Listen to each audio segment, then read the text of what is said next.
Coming up on today's episode of the More Than Sunday podcast. And we have no friends. And we would probably describe ourselves as either atheist or agnostic, somewhere around that. Okay. 2 people, 3 people befriended us. One of them was someone we knew in the past, and they were church attenders, and they were just amazing. They invited Sandy into community with the ladies, and then we ended up doing a couple things with other couples. You know, it was like a game night, and then they invited us to church a while after just being our friend. Yeah. And we had no community. And I actually remember saying that. Sandy said, hey, they invited us to church. And these are a quote from me at that time. I said, you know, I don't believe in God, but we need friends. Wow. And so my first step into church was because of community. Yeah. I got saved a while later and stuff, but it was community that put my foot in church. Wow. Welcome to the More Than Sunday podcast with lead pastor Scott Harris and your host Josh Rogers. Each episode, we aim to have honest conversations around daily living as a follower of Jesus outside of a church building. Thanks for joining us. Let's start the conversation. I was looking at our YouTube channel this week, and we got a couple of comments on last week's episode around anxiety of 2 different types of things, but kind of the idea of perspective shifting or feeling like their anxiety was something to be ashamed of and was a sin, because we talked about that tension. Yes. Of do not be anxious, and then what that looked like. So I'm hopeful and genuinely prayerful that our conversations, while certainly the goal is never to be an authority on anything, are helpful for some people. Well, I love, kind of what you said as a foundation that drew me to doing something I've never done before. You drew me on the idea that this would be a conversation. Yeah. And so those who are posting things like that, that brings me great joy, because that's what we want to do. We want to have a conversation, and we want them to be part of it. So we don't have to be experts. Let's just be people who love Jesus, love people, and are trying to walk this thing out way more than Sunday, right? Yep. And so I love it. So that whoever made that comment, thank you. Those out there, I mean, man, I'd love for more people to, comment, so they're just conversation. Yeah. I love it.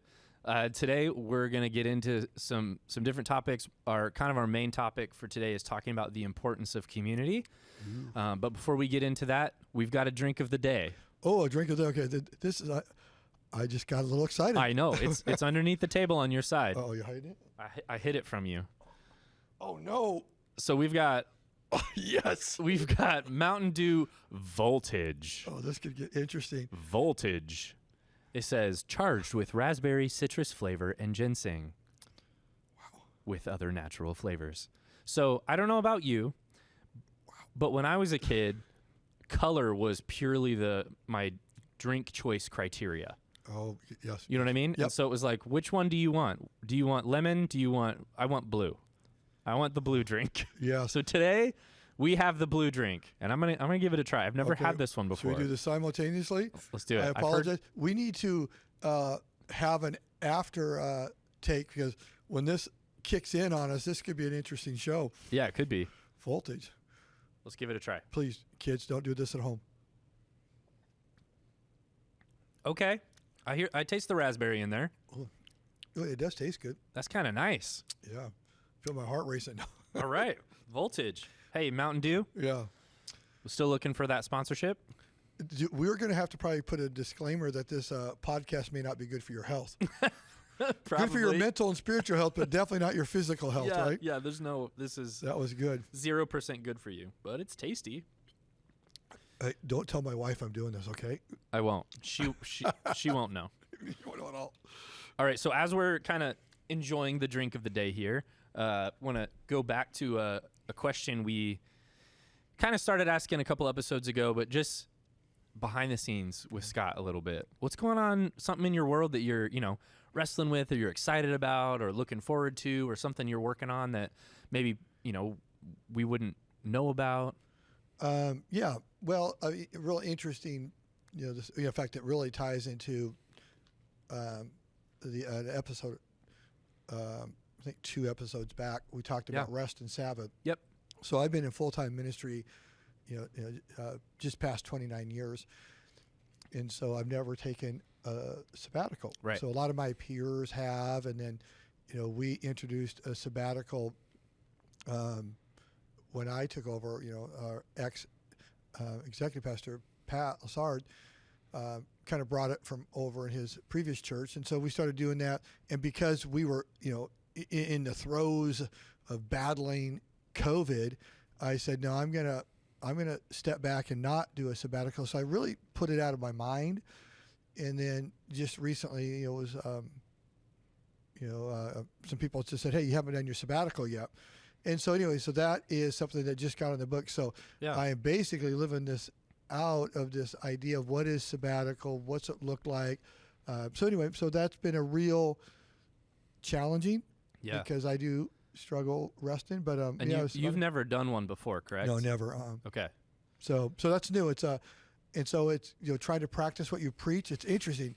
I mean that is really hard. It is really hard. Because I did my first one 2 years ago. Yeah, and how was that for you? It was amazing. It was one of my favorite things I've ever done. But the Lord was really gracious to me in the prep leading up to it, because it's not. I mean, we're saying the things we know, but living it out is harder, right? It's not just a vacation. It's really this practicing this restful rhythm, and that took planning and preparation to live into that.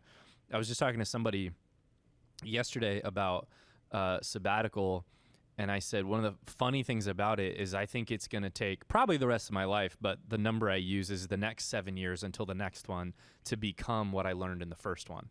Oh, that's good. Yeah. Is this pace that I discovered with the Lord was like I was awake and felt like I could breathe, and man, it was awesome. So yeah, I love that for you. Love that for you coming up. Yeah, so it's gonna be interesting. And we'll have to do live takes right in the middle of Sabbath. What is it like? Yeah, could be the new me. Anyway, so I am excited.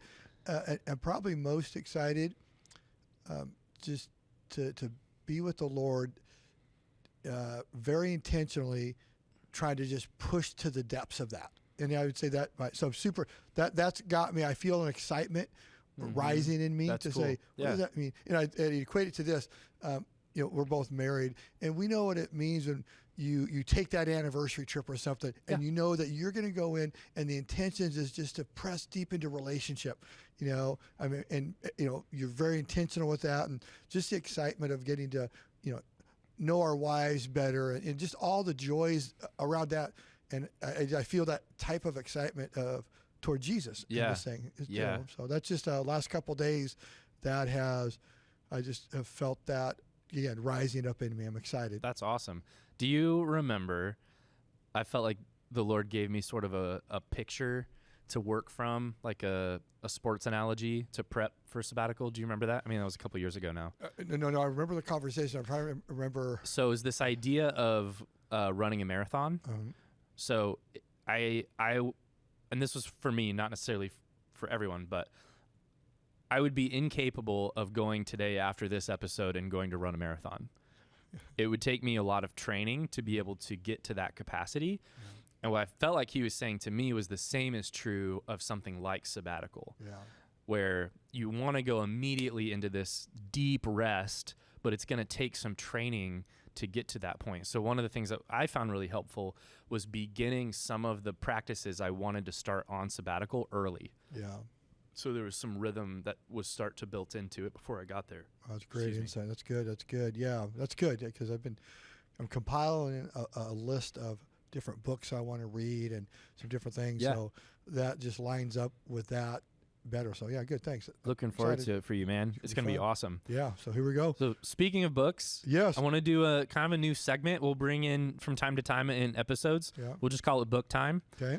Where we recommend a book and share just a little bit of it, or the synopsis of the book, or what it shifted or changed in us as we continue to learn to be readers and finding wisdom out there from sons and daughters. Yeah, good. Yeah, I love it. Yeah, was it yesterday? Anyway, you said, hey, and people have to know how this podcast works.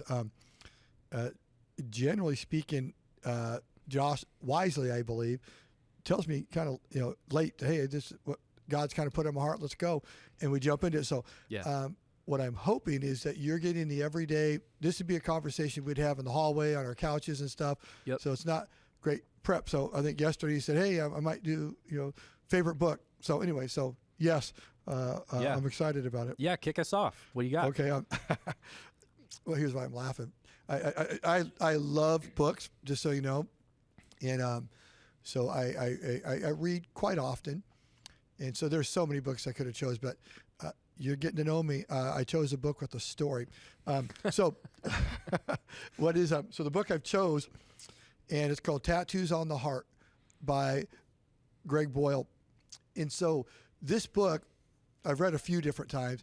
If I do a book exchange, and we've done that a lot of times, like at Christmas and stuff like that, a secret book exchange. This is always the one I give. Okay. Right? And it's called Tattoos on the Heart, The Power of Boundless Compassion. And why it's so powerful for me is that it taught me, because as I was growing in Christ, I noticed just compassion, starting to grow and grow. And this really taught me maybe just one aspect of, to bring dignity to the person you bring compassion, because typically just go serve and that's it. But this idea of bringing dignity and looking to, the word I'd use now is disciple, but to grow the whole person just changed me. And I'll tell my funny story in a bit. I want to hear what book you did before I cut in with the funny story. Well, you're good. I've never read that. It's good. So, I'll have to add that. I'll give you the setting in a second after I hear from you. Okay. So, my goal is that we can do this with, a few different books along the way. So, today or last night, I saw one on my shelf and I was like, that was a good one. I'll do this. So it's called The Awe of God by John Bevere. Yeah. Have you read that one? Yes, I have. Yeah.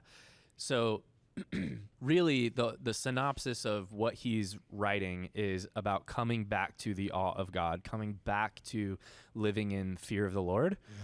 Yeah. And when I read it, I was just in a season where I had, the tension between being a son, being a friend, but also he's infinite and all powerful and mighty. And the biblical examples that we have of people being in his presence is woe to me, people falling on the ground. So there is this tension of familiarity and intensity and otherness, right? And I think I'd slid use my words, slid a little too far on the familiarity side.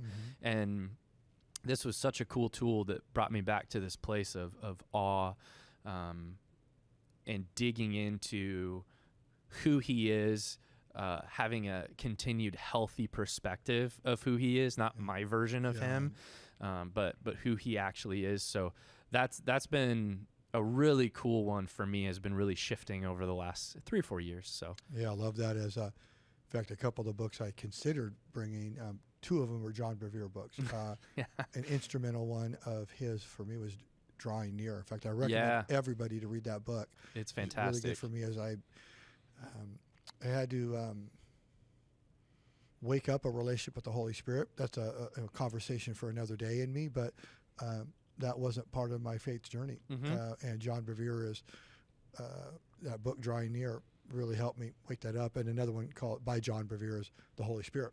Yep. So 2 great books for that. But The Awe of God is such a good book. Yeah, such a good. It was book. really like, I don't know what your thoughts are on chiropractic work, but it's like chiropractic adjustment for perspective on God. I know, yeah, exactly. And you said something cool. Just the fact that when we're in a relationship with anybody, and God included, is to that relationship has different dynamics, and they're all important. Yeah. Right. I mean, God is loving. Jesus is our friend, but he's God, he's Lord, right? He's master, he's king, and all these things too. And our responsibility and the totality of the gift that he is for us, an opportunity, is all of him. Yeah. In those aspects. So I agree with you.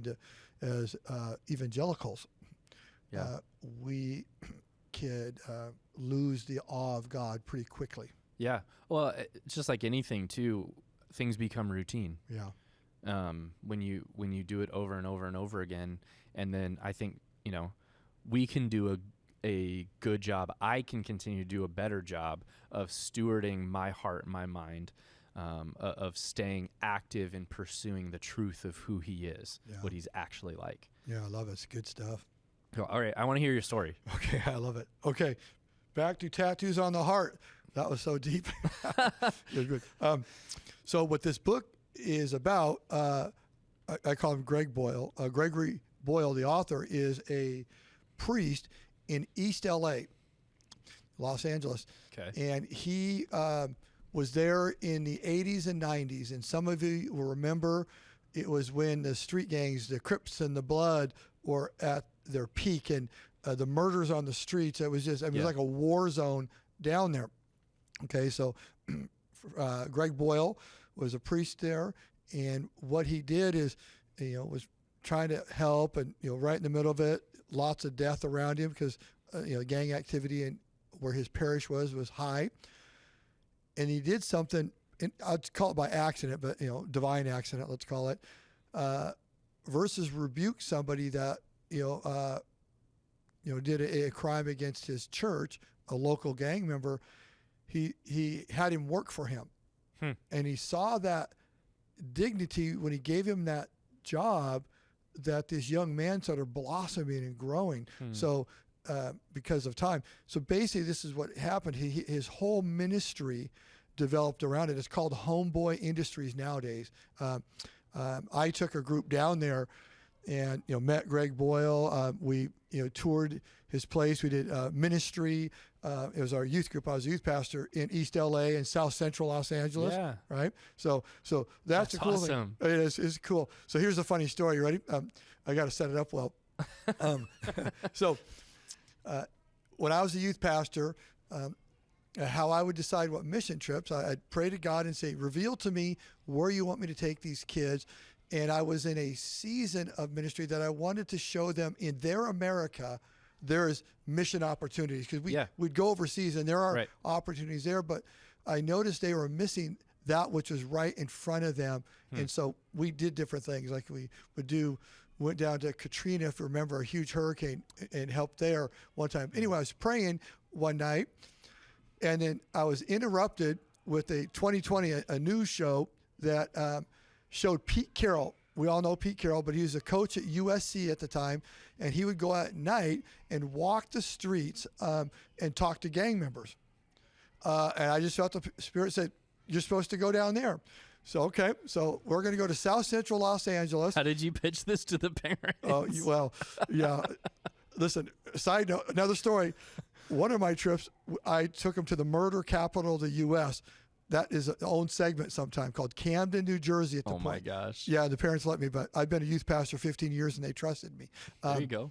Anyway, back to this story. So I was okay, I'm going to try to figure this out. Pete Carroll's really connected, and by this time, Pete had transitioned up to Seahawks. Yeah. So I called the Seahawks to try to talk to Pete Carroll. I was going to ask him, can you give me any recommendations of ministries? Oh, and I worked hard. As close as I got to his assistant, and she picked the phone up, and I asked a question, and then she asked him. So he's in the room. Okay. It's really cool, right? That's close. Yeah, so I hear his voice, and he says, these are the groups you should talk to that are doing stuff down there. Okay. So now here's where the story gets funny. I feel bad, okay? Just so you know, I feel bad. Please, this was not intentional. So I've set the trip up. Well, there was a school in East LA that really serviced and did a great work with these kids coming from these gang families and some of these young people that were caught in the crossfire, but also the pull to be in gangs. Had an amazing job as a charter school. So I called them and I said, "Hi, my name is Scott," and I think I told them everything, but they misheard me. I said, "I'm from Washington, and Pete Carroll gave me your name." All this is true, okay? Just so you know, none of it's a lie, right? I'm Scott. I'm from Washington, and it was Pete Carroll who told his assistant this is one of the places I should check out. Oh my word! Okay, and I'd love to come visit. And they said, "Okay, great." So what I expected is to show up and shake a few hands and kind of look at the school. Maybe I was gonna guess I'd talk to somebody, but no big thing. So we'd been working all day, working in the streets and doing stuff. So we're kind of grubby. So we show up with this van load of kids, and I drive up to the school, and there's huge banners welcoming us. So whoa, okay, this is big. I get out and I'm walking up and I start asking somebody, because there's just a different vibe. I could feel it, where this person was an assistant principal. And they said, "Oh, are you from Washington?" "Yes."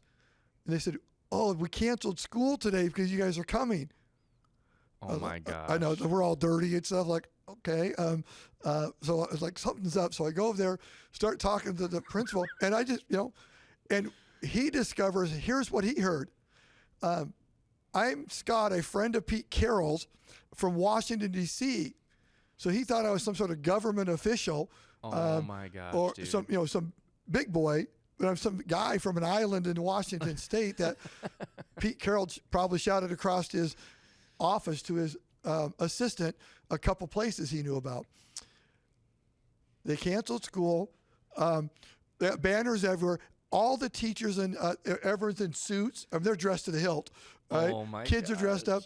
So then I could see his eyes like, oh no. Hold on. What kind of van did you guys roll up? Oh, just a junky 15-passenger van. You know what I mean?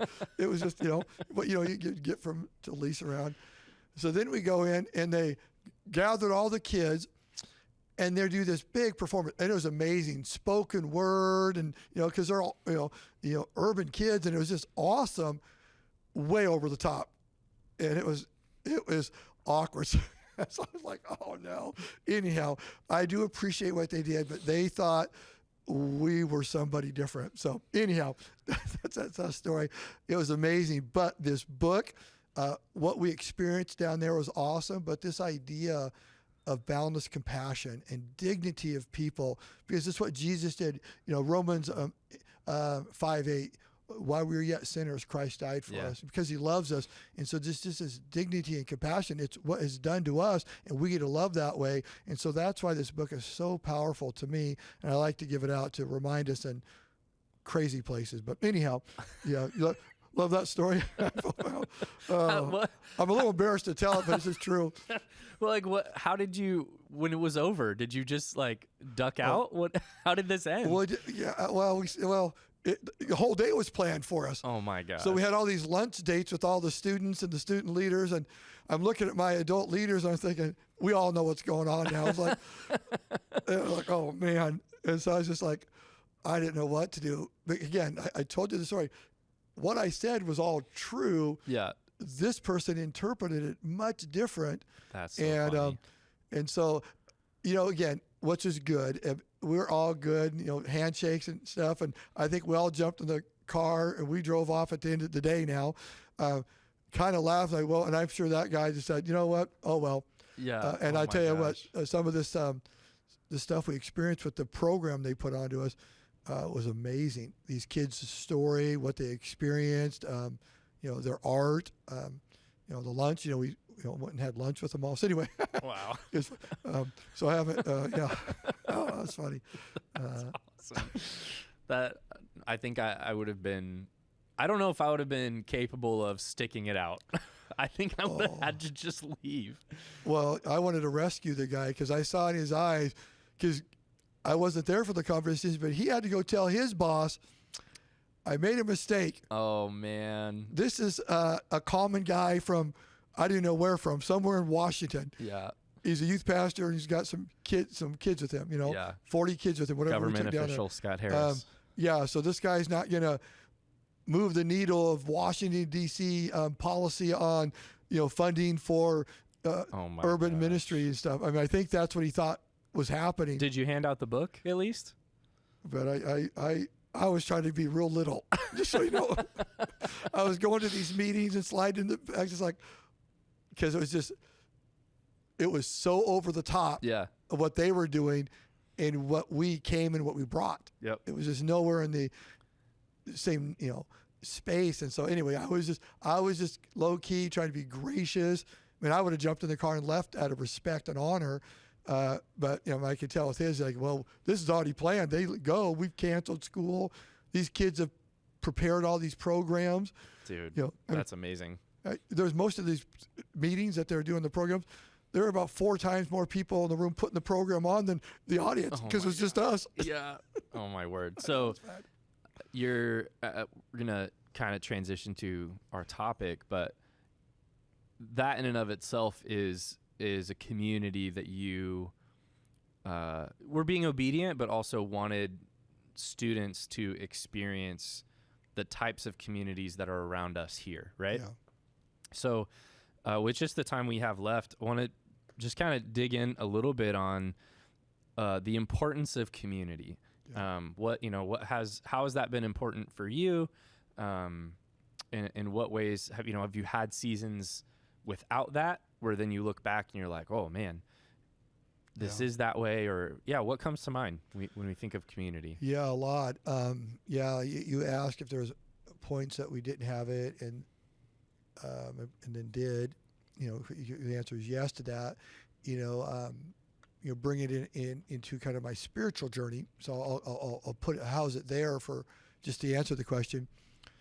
Like everything, I got a story. But community was essential for us entering the church. Sandy and I were married, had our first daughter. We're at Eastern Washington University, and we were non-traditional students. So we were older, married, and actually living in the married student housing apartment structure. And we didn't have any friends. And, so we're there, we're grinding it out in life, and, having young children, I do believe is probably the hardest phase of life for families. You live in it, Word. Yeah. So we're in that, that journey, that beautiful, beautiful, hard season.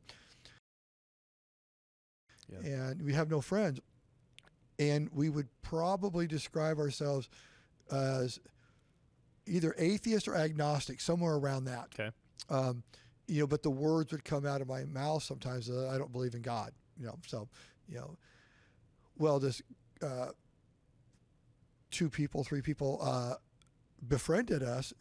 One of them was someone we knew in the past, and they were church attenders, and they were just amazing. They invited Sandy into community with the ladies, and then we ended up doing a couple things with other couples. It was actually game night, and then they invited us to church a while after just being our friend. Yeah. And we had no community. And I actually remember saying that. Sandy said, hey, they invited us to church. And these are a quote from me at that time. I said, I don't believe in God, but we need friends. Wow. And so my first step into church was because of community. Yeah. I got saved a while later and stuff, but it was community that put my foot in the church. Wow. That's awesome. What do you think? I feel like the situations that have been true in my life, and when I talk to other people, sometimes it feels like people get stuck in a situation of life or a season of life where they want community, but they don't know how to get it. Yeah. We have different things as a church that we do that, but say we're just talking about the average person that lives here in Snohomish County. What does that look like? There's so many things in our world that can be isolating. How do we as just people do a good job of cultivating community opportunities? Yeah. 2 things. One is, I want to say it, succinctly and quickly, but you have to have a theology of community. It really starts with that. You have to understand that we were created into community. Community is eternal. Remember in Genesis chapter 1, when God said, let us make man in our own image. Yeah. You see the heavenly community right there, the Father, Son, and Spirit. It's eternal. So we were always designed and created to be in community. And then, Genesis 2, it's not good for man to be alone. And then basically, created Eve and basically what, the start of, populating the community. Yeah. So the biggest thing is you have to have a theology of it. Community can't be a choice. Now, it's really hard. Yeah. That's saying it's really, really hard to develop community. And so that's the thing. If you have a theology that I am created into community, and so therefore you have to know you're doing something that's hard and more difficult here, social science tells us, in the Pacific Northwest. We live under something called the Seattle Freeze. Yeah. So we know as we sit here, and it's true, me as a pastor of this church, one of my great struggles is trying to get the church to be a body and a family in a culture that is teaching it and training it in the Seattle Freeze of not. Yeah. So the second thing is it's going to be hard. Yeah. And then we can talk about practical things, but serve it back to you with that idea. So one is you got to have a theology of it, and two, you have to work for it. Yeah, that's great. There's Courtney and I are obviously part of the church community here. I'm just thinking about the communities that are around my family, our church family, and we don't have like blood relative family here in Washington. So we lean hard on our church family, and we've got like baseball community through Little League. We've got our neighborhood, and it's one of the, you talk about Seattle Freeze. One of the things that is funny is we won't see our neighbors for 5 months at all during the wintertime. Yeah. And then, a couple weeks ago when the sun came out, it's like we all arose from the slumber inside of our garages. The doors came up. Yeah, and everybody's pasty white. Everybody's saying hi to everybody, but there's still, growing up in the Midwest, there was a little bit more front porch culture, where hang out with each other. And so, yeah, I guess I say all that to say I have found that to be true for me, is developing that community hasn't been easy, but has been worth it. Yes. So for me, when I think of what has community meant to me, there's a million stories. But I'd say here at Northshore, when Courtney was going through all of her pregnancies were super hard. Her third pregnancy, she had this thing happening where her pelvic bones were actually starting to split apart. And it was incredibly painful. And our community, our life group community, surrounded us and just kept praying for her. And I love that.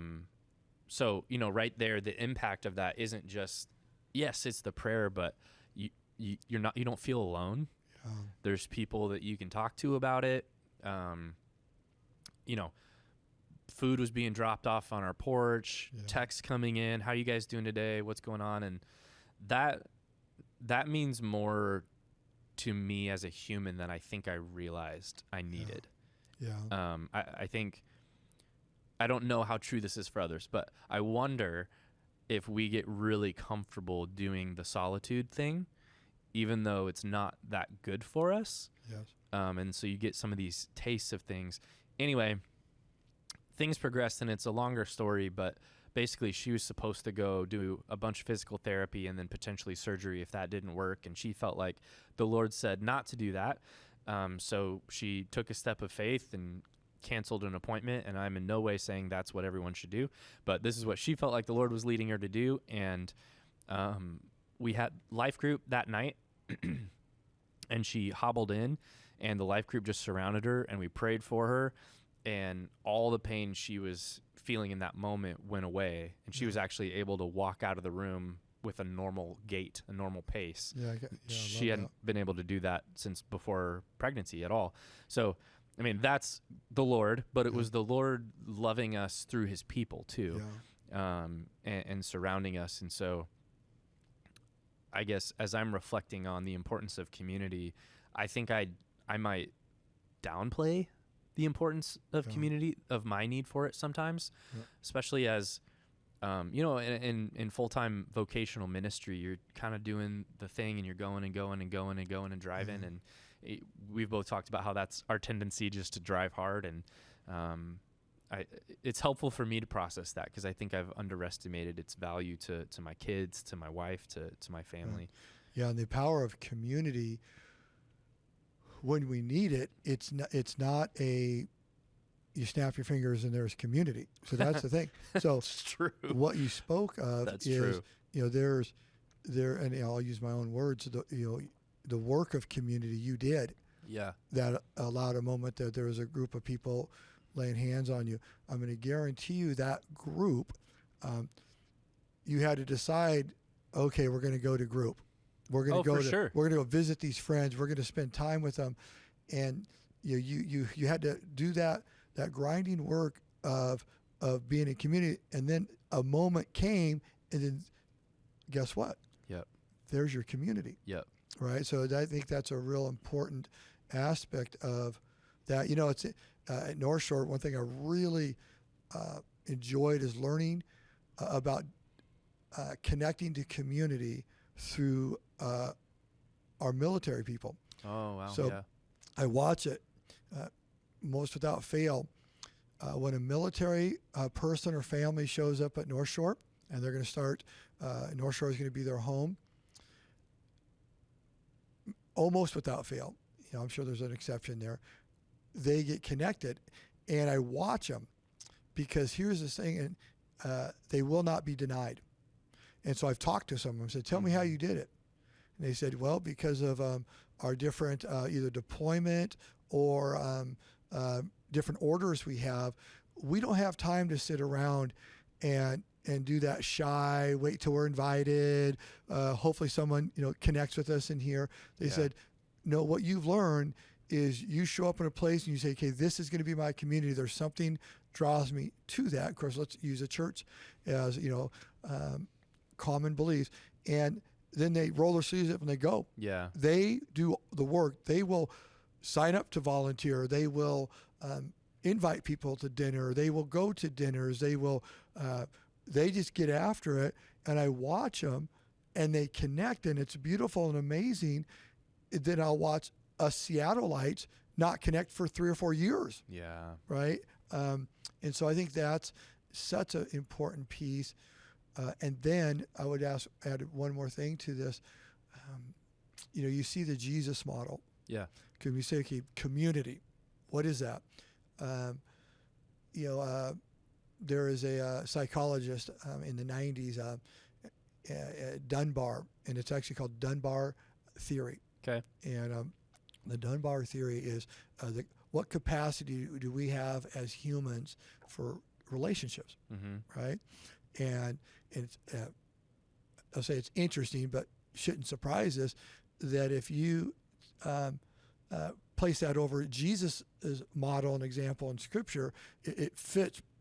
It seems to be meaning this is tight community, 3 to 5. That's all. Right. Yes. Right? Yes. Yep. And then it expands there, and we have so much capacity for that intensive. Exactly. Right. Closeness. And mostly when we talk about community, you're generally talking about that, or the next level. For Jesus, it's the 12, but that's never, 10 to 15 other people in that outer circle. And I can't remember the Dunbar. Yeah, I haven't read that in a while. But it goes out, and for him, he says, as a human, absolutely maxed out of just, awareness and association, 500 would be max. Yeah. Right. And you go all the way down to that 3 to 5. And so I would advise people, because here's what I know. In Seattle, our region, Everett, Snohomish County, there's a lot of us that are lonely for community. It's real common. And so. And I would say pastors, churchgoers, all included. That's Everybody, not. yep. We're not talking about any. We're talking about everybody. Yes, and we have a culture and an environment. I could talk about the Seattle Freezer, but those elements that put it there, the weather, Right. all these different things. But it's still, we are created into community, so we need to fight for it. Yeah. And when you fight for it, a promise I can make, because it's a Jesus thing, is your life will be better. Man, Because we're called to be into community. I think that's such a helpful word, to fight for it. And I don't know if this is something people regularly know, but like pastors, group leaders, everybody's just human. And so there's tons of times when I've been in a life group where there's days where I'm like, I don't want to do this today. But that's where the fight comes in, because you go, well, but the value is higher and it's worth fighting for. Because the pace of my natural, like the tide of my day, that is, whether it's culture influenced or tired, whatever it is going one way, but I'm going to stand against that pace to go to this pace, because I believe that there's fruit there. And that, it's hard and it's real. I know. I just 2 weeks ago gave kind of a little talk to my life group, and I confessed, but I said, I believe this is true to you. Everyone was silent. Then they say yes, but I said every single life group, an hour or two before it, I don't want to come. Yeah. I want to go home. I want to get through the fight of traffic, drive through the rain, darkness, get into my cave, and go to sleep. Yeah. That's the sea, especially in winter. Yeah. Every time I fight through that and I show up at life group, it is life-giving. Yeah. I always drive away just feeling better. There's some sort of sharpening that happens from one of those people. I love it. And I always say, Lord, help me remember this. And it probably he does, but I'd sure like to, not the fight, but it's just real. It's it's a battle. And is that this culture here? That is that the enemy of God trying to keep us out of community? I don't know what it is. Yeah. But it's very real for us. Yeah, it's good, man. I think there's a lot more to this topic, so we'll definitely come around to this one again, as we will all the things we've talked about. But questions or topics you'd like us to discuss, as always, just shoot an email on morethansunday@northshorechristian.org. Throw it in there, and maybe that's something we can chat about. So to wrap up today, a lightning round question of if you could get tickets today to go to a concert of your choice, what would it be? They have to currently still be touring. Okay. And so, okay. Oh, wow. or capable of touring. Well, what a question. Yeah.